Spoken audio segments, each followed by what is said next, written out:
with these new, now there's somebody else coming in. Yeah, so what you want to get the format? Yes. We'll do this usual today. So Polly's gonna do a invocation, and then we'll have a 5-minute silent meditation, followed by a Dharma talk from Polly, and then we'll have Q&A at the bottom of the hour. In an hour, we'll pause and go into 45 minutes of silent meditation.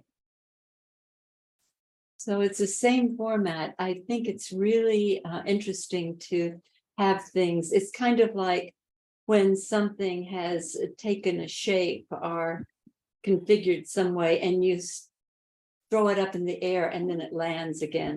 And this new possibility here with me living up there hasn't landed quite yet, but I really appreciate and experience the aliveness that comes with the new and with the gatherings. So today, I would like for you to put your left hand on your heart and your right hand on top of your left hand. And what I want us to do together is to acknowledge and sense this home space. This is the heart. This is the connecting point, or the expression of our true nature is the heart, is in this location. It's the location of the heart chakra. We think of it as an energy field. So as we come home, this is the homecoming. Everything that we're about is about arriving home, knowing it for the first time, perhaps consciously, and then living from this space. And in this space, there's no thinking mind. In this space, there's wisdom and connection and the love of the oneness that we know ourselves to be. And so acknowledging this through this powerful position, this mudra of hands on what we call heart, the location there opens, acknowledges, and brings into our awareness, our physical awareness, our energetic awareness, coming home. I am home. That is the name of the one I am, and it is home, and that is what's true. And we are here together in that space out of which everything arises. Everything arises here. We could equate this to the quantum field, the heart chakra, the field of my true nature, the awake awareness that is the one I am. And so it is.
So Lindsay and Becky and Kim and Marcy have joined.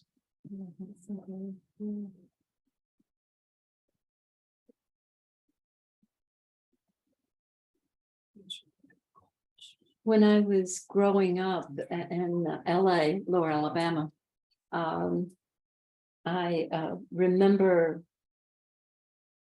having a kind of an epiphany in the time when, well, just to give you the context, my mother ran a daycare center during World War II to take care of the children that all the Rosie the Riveters, which were in working in Mobile, Alabama, in the shipyards during the war, and she ran a 24-hour-a-day daycare center where children would be brought in for 3 meals a day, and many of them would sleep and get waked up and picked up by their mother anywhere from 2 or to 5 in the morning. And it was out of that, a job that she had, our family, which was me and my mother and my father, we got government housing. My father wasn't a part of the war. He wasn't drafted because he was, the designation that he had was 4F, which meant that physically he was not capable of being drafted, being part of a war, an army. He had an accident where he crushed all the bones in his left hand, and that made him ineligible to be drafted. So we had this dwelling that I remember pretty well. It was a duplex. It was very close to where the daycare center was, and the walls were very thin. And I had a little room of my own, and my parents had a room, and there was a bath, and there was a living room and a front porch that I remember. And so we would live there until I was, I think, 11 years old.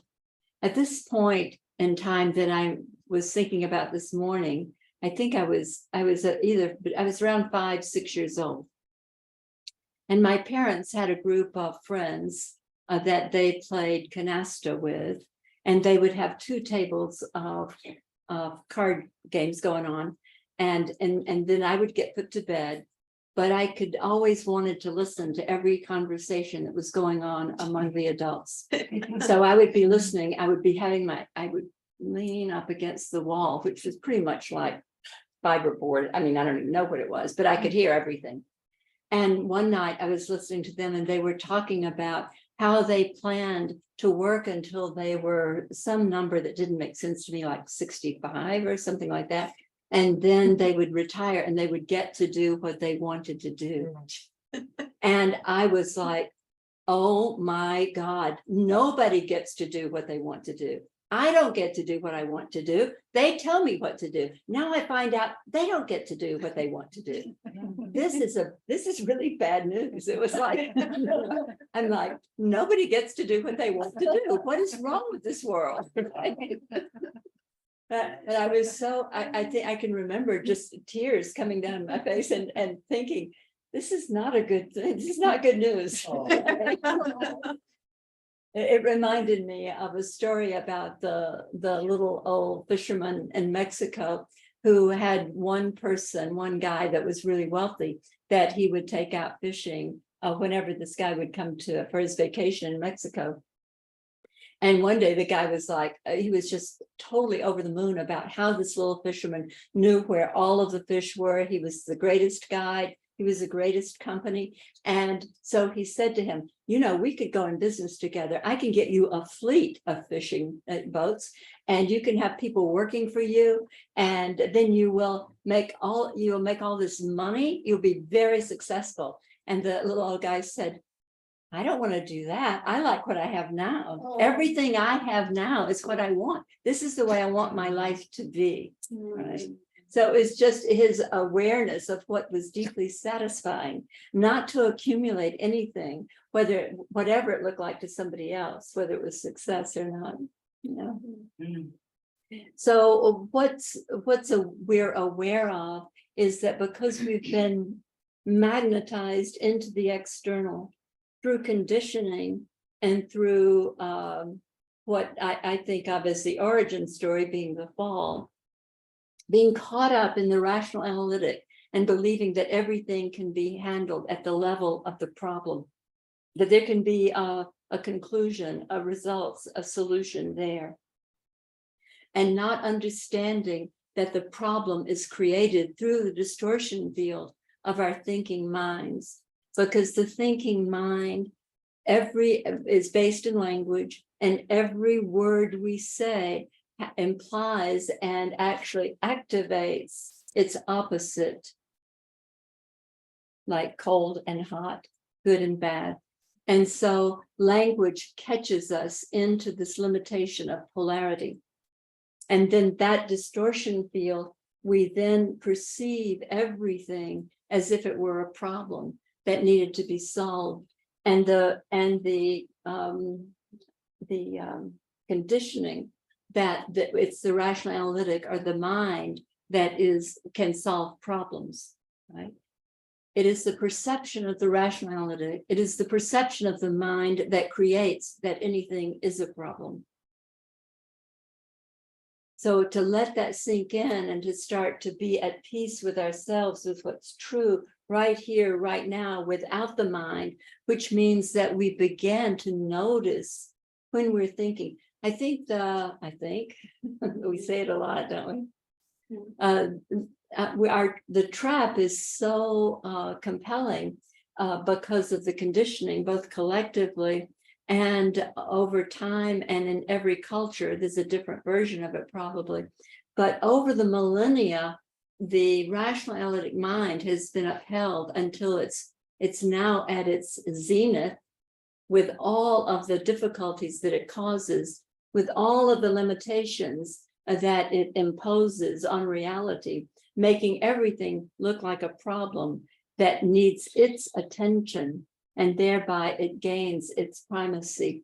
We instead of living from that heart space that we connected with earlier, we live from the mind, the thinking, rational analytic mind, and then we are literally at a frequency of fear, because that distortion field gives us the illusion that everything is a problem. We are motivated by the idea that we are here to correct, to fix, to take care of things not being the way they should be. The distortion field is so compelling, and the conditioning that goes along with it has been so compelling for the masses. And then each one of us has our individual version of that.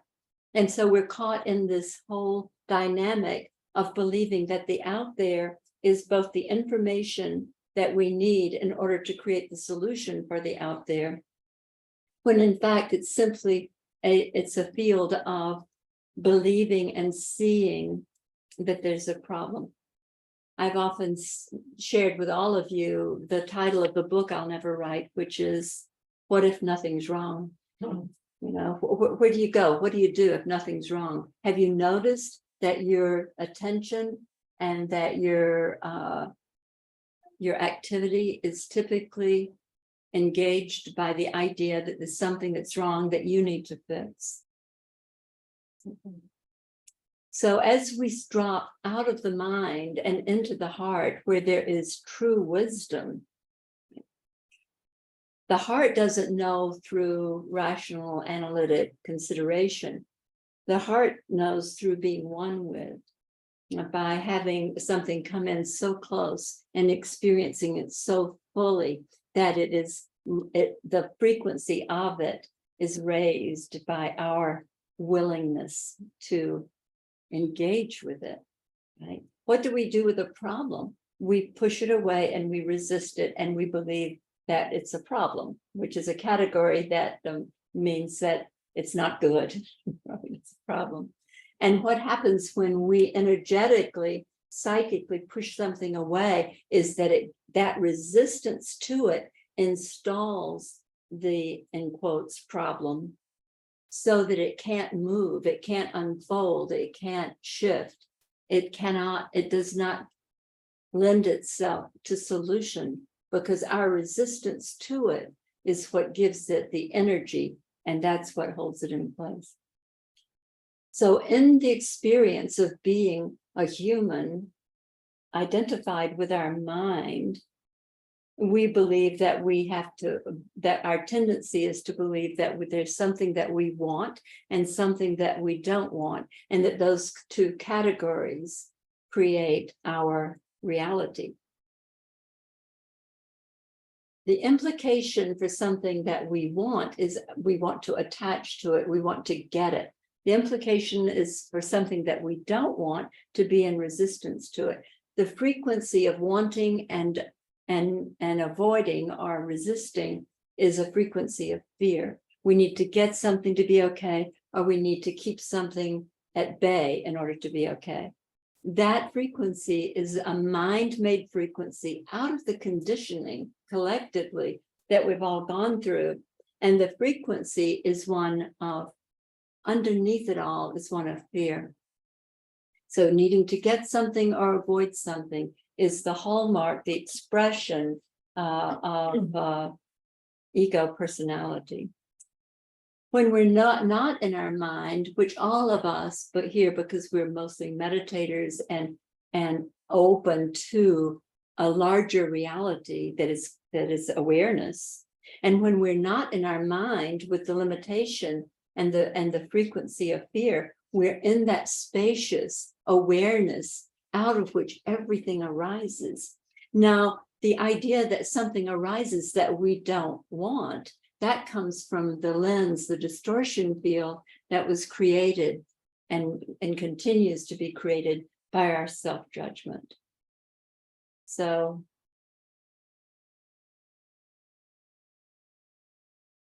having concluded that adults were crazy when I was about 6 years old, because even they weren't doing what they wanted to do, I began a lifelong search for what is true, what is source, what is, in my mind at that point in my life, because I was a little 6-year-old who went to revival meetings with her grandmothers during the summer.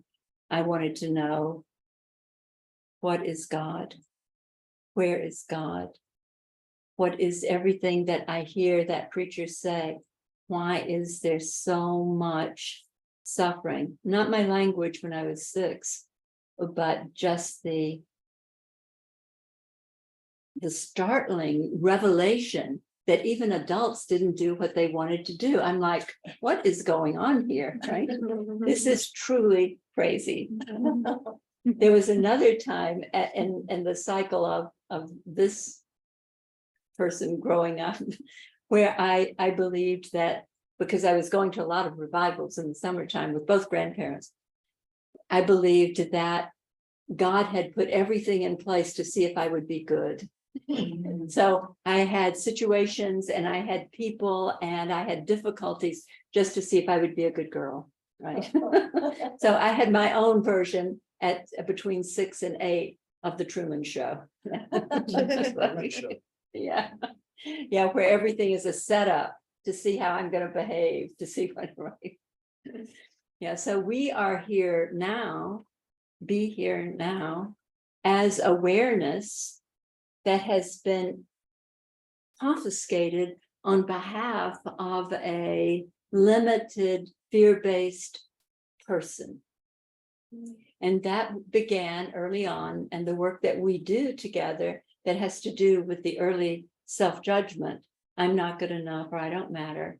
When that was installed because of the power of who we are, when that got installed, it became the operating system that got repressed, but then creates the distortion field. And so now that distortion field includes our body mind. So there is a book that I've referred to often in the past. It says the body takes the hit. So we have been, from the earliest time when we concluded I don't matter, or I'm not good enough, the frequency of that rejection has been experienced, has been influencing the physicality of this incarnating vehicle.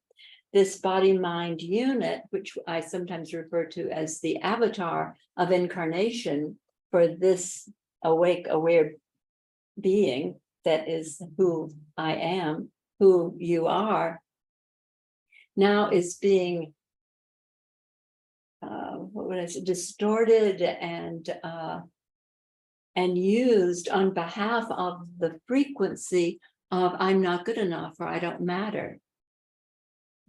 So when we wonder why we can't be healthier, happier than we are, we have to see that that distortion field is in place and that there is no answer at the level of the problem. The mind would want us to believe that the solution is at the level of the problem. The rational analytic mind would want us to believe that. But the truth is, there isn't a solution there. There's no solution at the level, the frequency that the problem was created. And that the frequency that that problem was created, that is our ego identity, was a frequency of self-rejection based in fear. And what has been expressed and operating out of that since then has been what I call the distortion field. In any of the experiences that any of us have had, whether it's been plant medicine or meditation, in groups, alone, whatever, those awakening experiences that we had, where we feel the sense of the dropping away of the fear-based person and the opening into a sense of oneness with what is, right? It may look like something in nature. It may be a totally internal experience. But when we're reminded, these are reminders that we've been caught out. We've been caught out in a projected reality that is, I think of as the distortion field, where the body's taking the hit all the time. So as we start to come home to ourselves and see through that, there's a way in which I think I told somebody I was working with a few days ago that when the last piece fell away here, I was in a whole overnight cycle of remorse about the way I had treated this body, because I seeing that it's the vehicle and it's to be honored, and that it is the beauty of the possibility of creation in this wonderful form, in the love of the two-armed form, right? The way that we are in, and the way that we get to be together because of these bodies. But the way that we treat them is that we neglect them, we ignore them, we overuse them, we abuse them, and then we expect them to be healthy and happy. So we're called on now to come home to ourselves, and the way that we begin to relieve the body of the lower frequency of fear is this homecoming, this awake awareness, this acknowledgement of our true nature. Who are you? You are not this person. You are not this body mind. You are the awareness in which it shows up, along with the miracle of this creation. When this creation is not received and perceived through the distortion field, then it's just a wonderment. You know, it's like, wow. So we have the opportunity now to actually create a new reality for what we would call ourselves, and for this awakening world, a new reality, redreaming this world, not out of the nightmare is out of a frequency of fear, and the dream that we are coming into the potential of offering is the frequency of love and the oneness, the awareness, the scintillating nature of reality that's not caught in polarity, not good and bad and black and white, but is just alive and flowing and arising as the miracle that it is. So who knew what she would say today? Not I. But I'm so open for us working together, or for any consideration that you might like to bring up at this time. So if you'll go ahead and raise your hand if you're in the room, or with your reaction button, you can raise your hand and then I'll be able to see you and put you into the spotlight.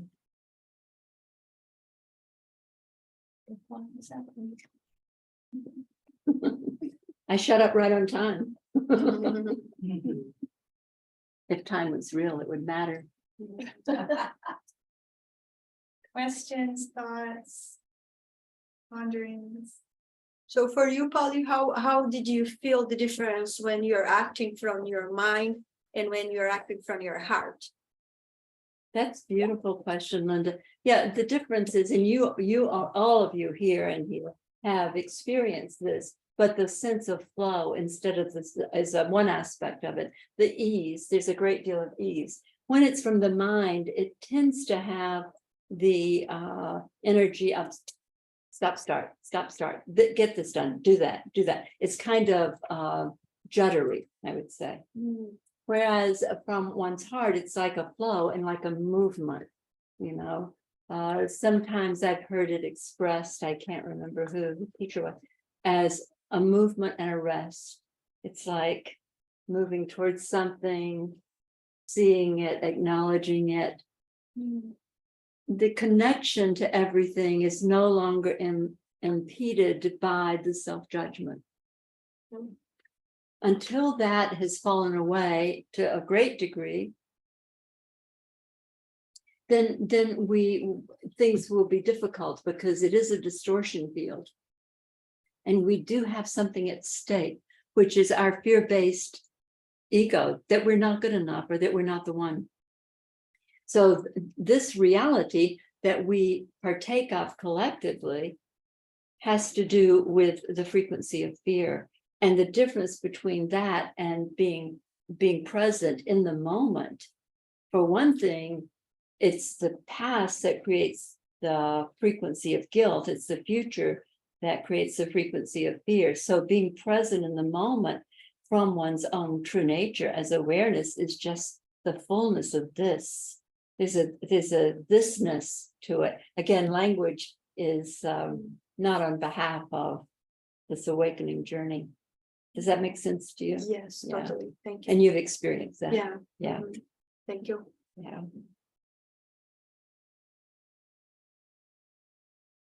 Pali, could you just elaborate a little on what you said about the remorse about, and when, did you say it was right before or right after the final piece drop? Well, it was a part of it, so it was integral to it. Because when that first thing, the first piece came, which was like it was like a veil had been lifted, and what had been seen. When that came, the part about the body was clear too.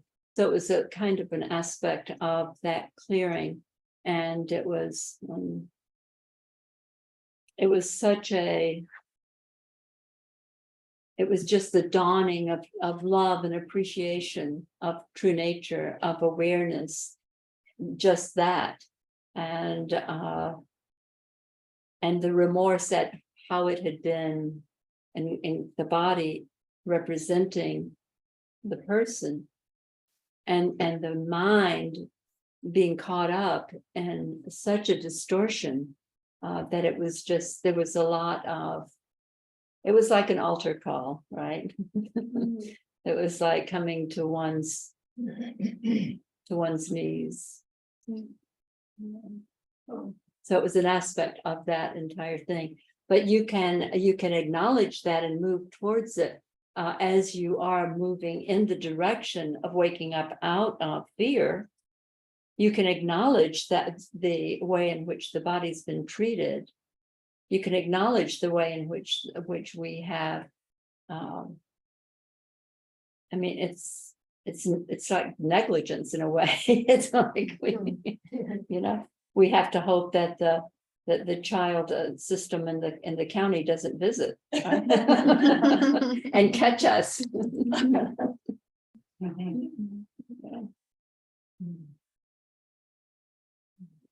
Polly, Yes. it's Gio. Hi, sweetheart. Hi. Hi, I shared with Deborah and Robin and Al last night at the beach. Maybe it was 2 nights ago. But just wanted to report, like, using the 6 steps, 6 questions, or whatever it is. I was having this experience, like, I have to protest for what I want. It had to do with publishing and spending some money. I had to protest, like, rally my marshal and my arguments so that I could really deserve, to get this money from our mutual funds. A conversation which we've never had in 41 years, this is the first time. And I kept trying to make it Deborah's fault. It was like, come on, but she's not good at that. So I just started like thinking like why am I protesting? Like, why don't I just, I said to these guys last night, like, why don't I deserve like the moon and the sunset? Why do I have to limit it to a couple $100 when you have the whole universe to play with? So it was just quite wonderful to walk through that and say it out loud to Deborah first, and then the 3 of us, and just go, yeah, I really got a thing about, do I deserve, food, shelter, love, a new book, any of that stuff. So it was really great to work out with that. And I told these guys last night or the night before, just I feel very like expansive, like this deserving thing is like this secret armor or the secret like defendedness. And I'm like, yeah, just put the sun in my pocket. We're good to go. Beautiful. So Exactly. it's just a wonderful feeling, and thank you for the inspiration to just keep going at it. That's beautiful, Gio. Yeah, the fact that we are the world.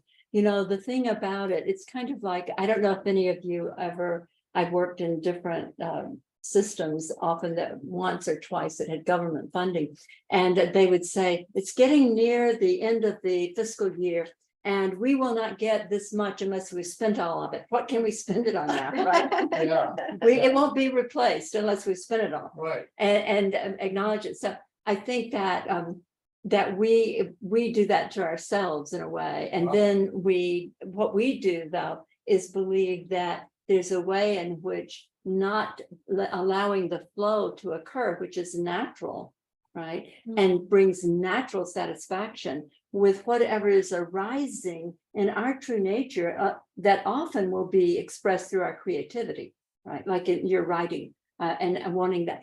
It's like there's nothing to be held back. And when we acknowledge that, the reality is that it's that need to hang on to something that creates the frequency that then impedes the flow and the opportunity for something to be generative, especially in our own experience, which is what you were describing, that feeling of freedom and got the sun in my pocket and I'm good to go, right? It's like, that is worth everything.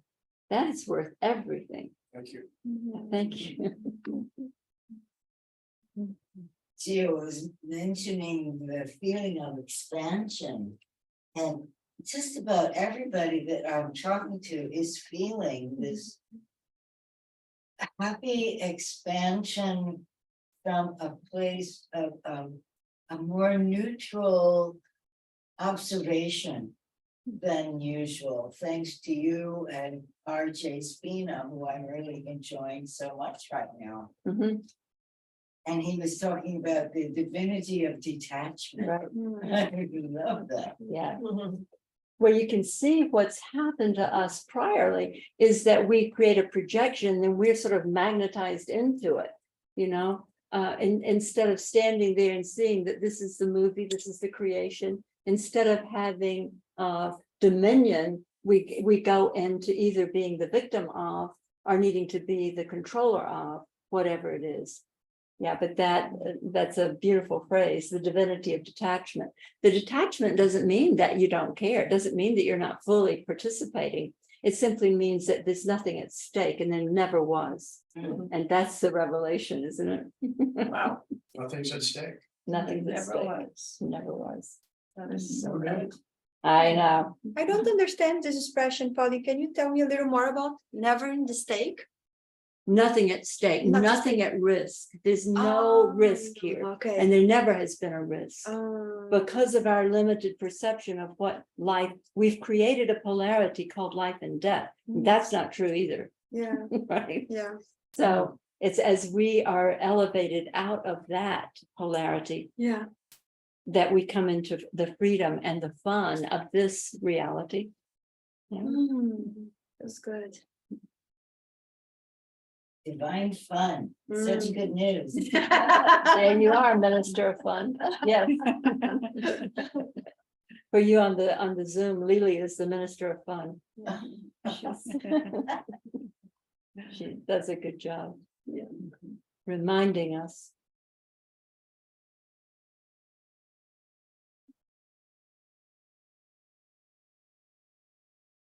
Anyone on Zoom want to pipe in? Thoughts, questions?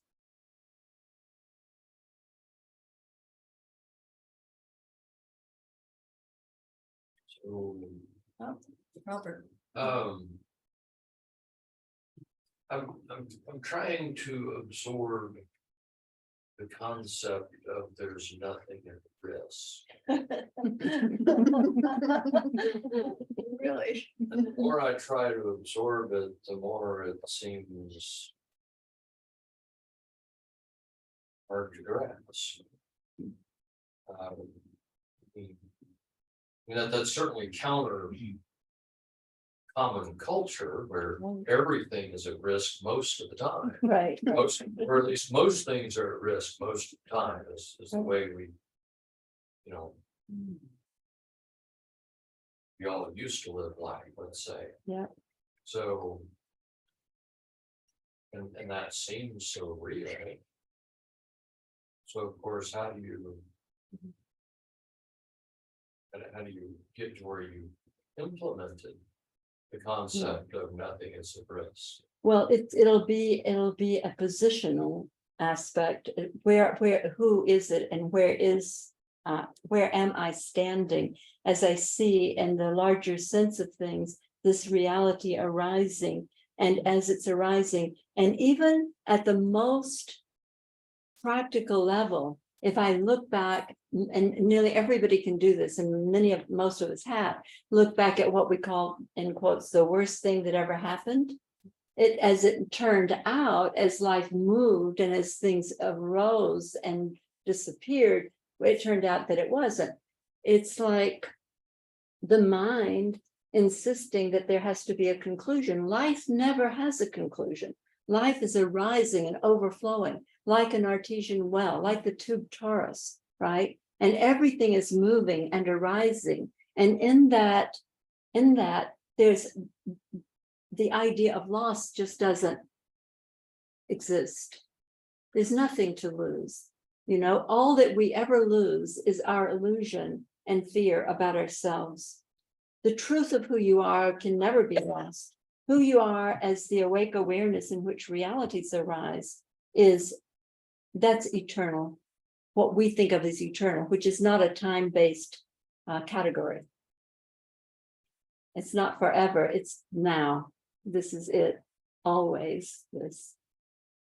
So it just the play of the material 3D reality, once the distortion field has dissipated, the distortion field goes when the self-judgment goes, which is the early wounding, which is how what we use the 6 steps to clarify and to forgive.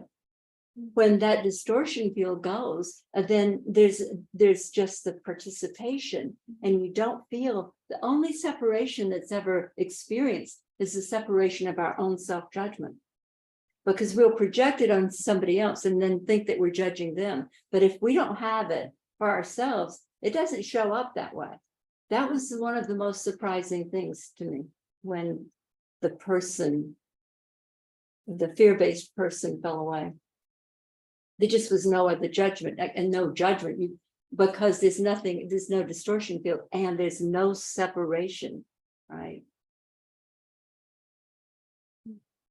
Okay. So time starts to ease up first, and as I think Einstein said, space is on the. We better give space a warning because it's going to. Right? Yeah, so time and space start to be this present moment, and with whatever is showing up, and whatever's in front of you to do when there's no distortion field, it does not partake of threat or fear, and so there's no risk. So to put it simply, and I never have gone through that process with it before, but to put it simply, when there's no longer the self-judgment of the early wounding, there's no risk because there's no person there anymore at risk, because that earliest installation of the self-judgment created the person. Now I'm somebody who's not good enough, or not the one, or not loved, or not accepted. And that's what it creates the experience of risk, only that. Without that, you're just doing what's in front of you to do. And there's no person there that could be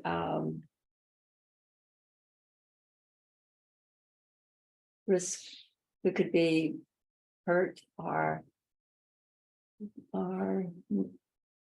negated or left out, or there's no person there.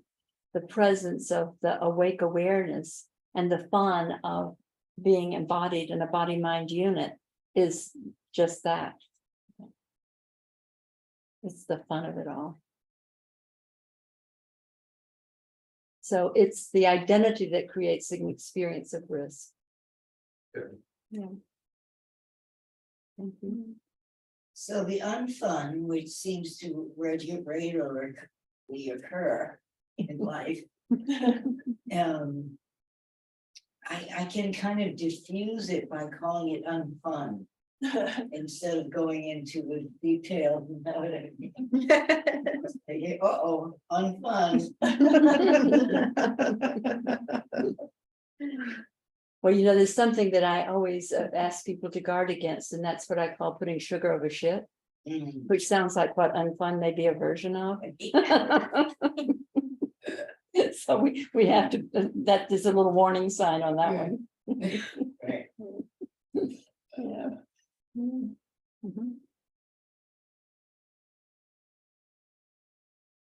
And I find that a lot of people, as they move through the cycle of dropping the fear-based identity, will get to a place where they feel like they have to accept everything without judgment.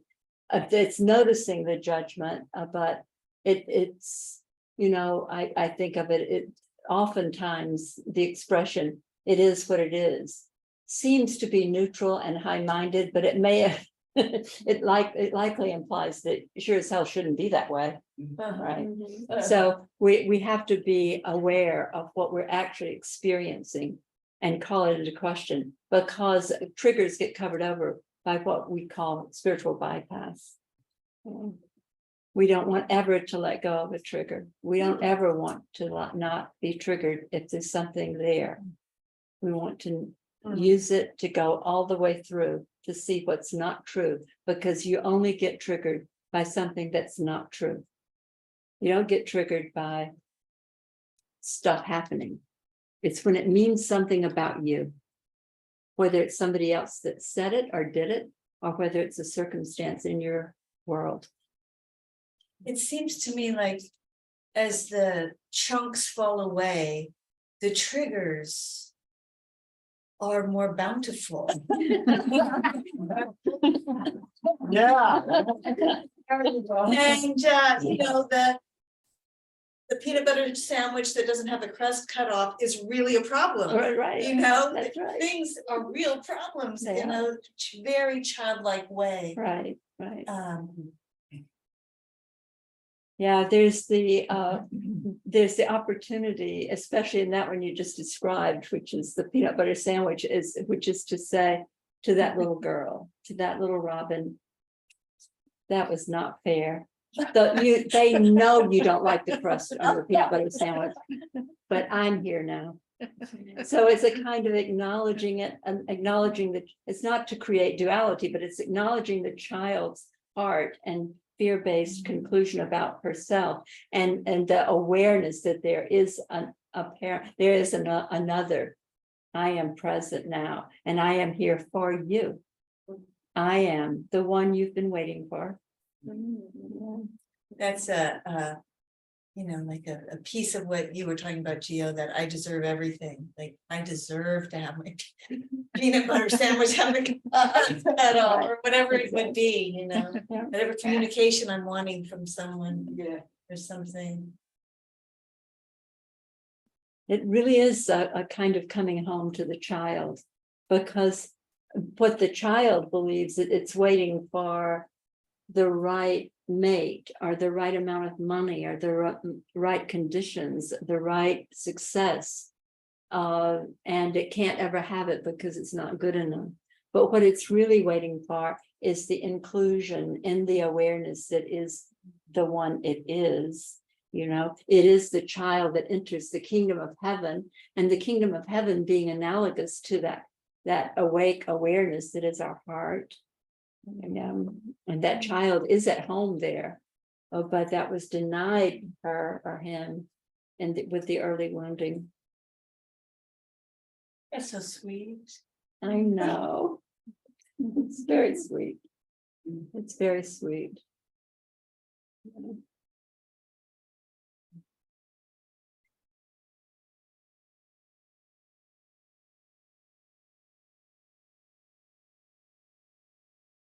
When the early wounding occurred, the child was magnetized into the external, because in that experience, the external was the cause of its experience. And that dynamic of daddy not picking me up on time, or not showing up when he said he would, or mommy not being available. I knocked on her door and nobody came and I was alone. That experience really did happen in the external. That's why it's confounding to us. But what happens within us when that occurs externally is that we are now externally referenced as to what is cause in the matter of our experience. And that is an unavoidable experience in this reality, because this reality is caught in duality of inner and outer and all of the other polarities that we know. So our waking up, we need to be kind to ourselves, because we've self-rejected in so many lifetimes, and to realize that that's the correction for this reality that's based in polarity and pairs of opposites, like in here and out there, because it really happens out there in this incarnation. That really was the experience. I didn't get what I needed. They weren't there for me.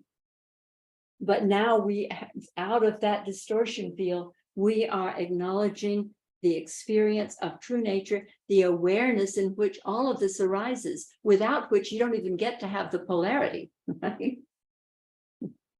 We don't even get to have the suffering without awareness. And so we have to, it's as if we lift up awareness into its appropriate place as it shines down upon us and all of reality. We know it as relieving us out of the limitation of fear, relieving us out of the limitation of the rational analytic mind. It's coming home. Homecoming.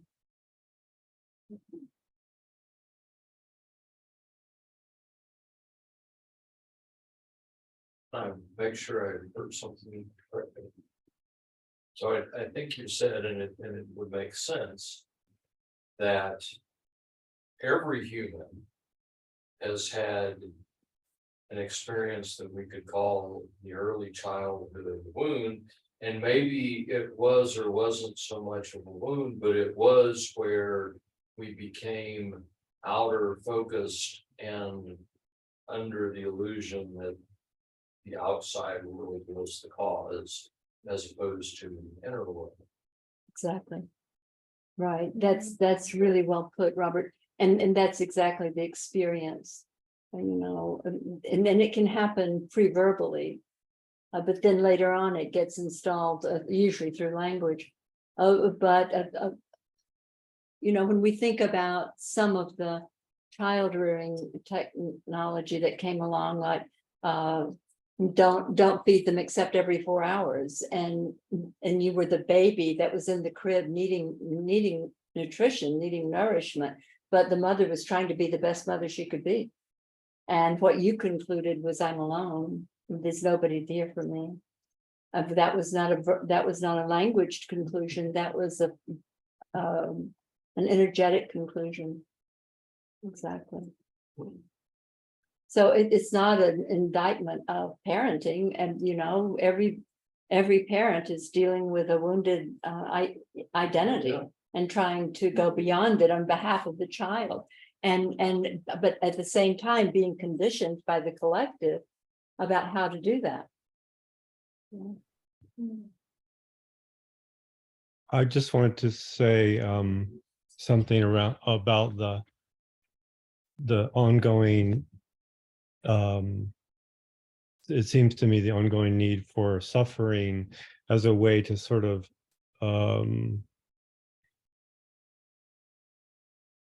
put in crisis all the ways in which we're magnetized. Like the only real progress I feel like I ever make is when the kind of consolation prizes or even the distractions of a magnetized exterior reality are put in crisis. They're delegitimized in some fashion or thrown into doubt. And then there's this huge progress spiritually, where there's a sort of sense of insight and of conviction that's much more permanent. But the actual present, the kind of anticipation of suffering, or to ask for it, seems perverse, but it does seem like it's the only thing that works. Well, it's usually, like you say, I'm completely alienated. Everything has fallen apart in my life. I'm absolutely without anything I can turn to now. It's all been taken from me in some form or another, right? right. And then that's when it happens. Yeah, First, yeah. Well, that's the whole idea of hitting rock bottom, Mhm. or the total dissolution of one's reality. Whatever, you get left, you get rejected, you get fired, you get whatever. Because that brings you back to yourself. But that's not clearly, and I believe it has to do with the technology that's available now. I believe that will be less and less the pathway for people than it was in the past. I mean, even as I say that, I don't believe in what I'm saying literally, but I think it's a pointer to, I used to always say on the satsangs in Maui, you don't wake up walking through the lavender farm. Yeah. Right. But- That's what I remember Yeah. that phrase from you. Yeah. Right. And I also, I feel like there are two kinds of temporalities too. There's the kind of average every day, everything's going fine. I'm making, ends meet, my books are getting published, blah, blah, blah. And then there's there's a way in which that's all snatched away. And the temporality of that consciousness is on a separate track. Right. And that's the more eternal consciousness. And the rest of it is almost like a kind of mediocre drug trip. Well, the thing about it is that temporality that you describe as ordinary and everyday activity, that's the glory. Yeah, That's the glory, not getting the book published, not having the money. that's right.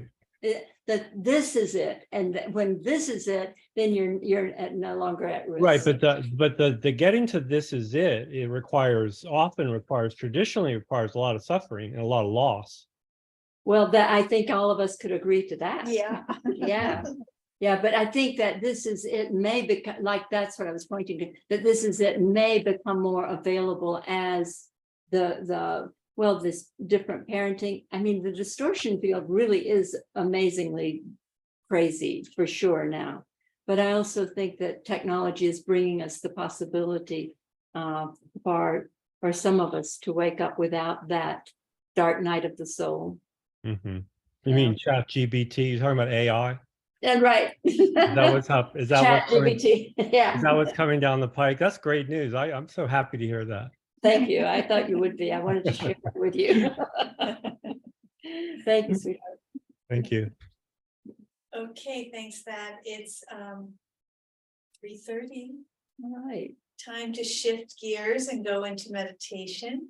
So those of you who would like to stay, wonderful, and then we'll turn off the recording. Good night, Mom Polly. Good night, sweetheart. So glad you were here.